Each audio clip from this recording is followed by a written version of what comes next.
ಬಂಡೆ ಬಣ ಶಿವರಾತ್ರಿ ದಿನವೇ ಕುರ್ಚಿಗಾಗಿ ಶೀತಲ ಯುದ್ಧವನ್ನ ಆರಂಭ ಮಾಡಿದೆ. ಡಿಕೆಶಿ ಸಿಎಂ ಆಗಲೇಬೇಕು, ಆಗೋದನ್ನ ತಪ್ಪಿಸೋಕೆ ಸಾಧ್ಯವಿಲ್ಲ ಅಂತ ಶಾಸನ ಜಾರಿಯಾಗಿದೆ. ಯತೀಂದ್ರರೇ ಹೈಕಮಾಂಡ್ ಅಂತ ಗಣಿಗ ರವಿ ಮಾತಿನ ಏಟನ್ನ ಕೊಟ್ರೆ ಸಿದ್ದು ಕ್ಯಾಂಪ್ಗೆ ಡೆಲ್ಲಿ ಬಲ ಸಿಕ್ಕಂತೆ ಕಾಣ್ತಾ ಇದ್ದು ರಿಲೀಫ್ಗೆ ಜಾರಿದೆ. ಅದೇನೋ ಅಂತಾರಲ್ಲ, ಕೊಂಕಣ ಸುತ್ತಿ ಸಿಬಿಐ ಕಸ್ಟಡಿ ಸೇರಿದ ಹಾಗಾಯ್ತು. ಎಲ್ಲ ಟೆಸ್ಟ್ ರಿಪೋರ್ಟ್ ನೋಡಿದಂಥ ನ್ಯಾಯಾಧೀಶರು ಭೈರತಿಯನ್ನ 7 ದಿನ ಪೊಲೀಸರ ವಶಕ್ಕೆ ಒಪ್ಪಿಸಿದ್ದಾರೆ.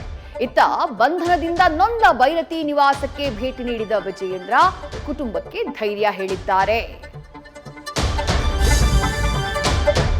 ಈ ಹುಡುಗರಿಗೆ ಏನಾಗಿದೆ?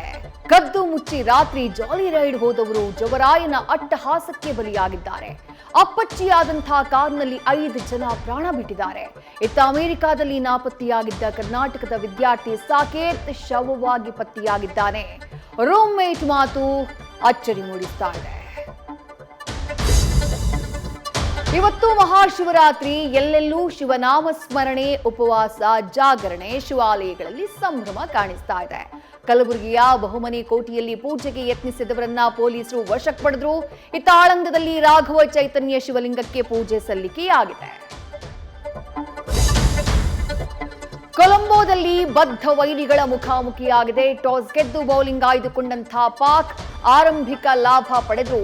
ಇಶಾನ್ ಬ್ಯಾಟ್ನಿಂದ ರಾಕೆಟ್ ವೇಗದಲ್ಲಿ ಸಿಡಿದ ಸಿಕ್ಸರ್ಗಳು ಭಾರತಕ್ಕೆ ರನ್ ಬಲ ತುಂಬಿತು. 8ನೇ ಗೆಲುವಿನ ಮೇಲೆ ಸೂರ್ಯಕುಮಾರ್ ಸೈನ್ಯ ಕಣ್ಣು ನೆಟ್ಟಿದೆ. ನ್ಯೂಸ್ ಫಸ್ಟ್, ನಿರ್ಭೀತಿಯಿಂದ ನಿಮ್ಮ ಪರವಾಗಿ.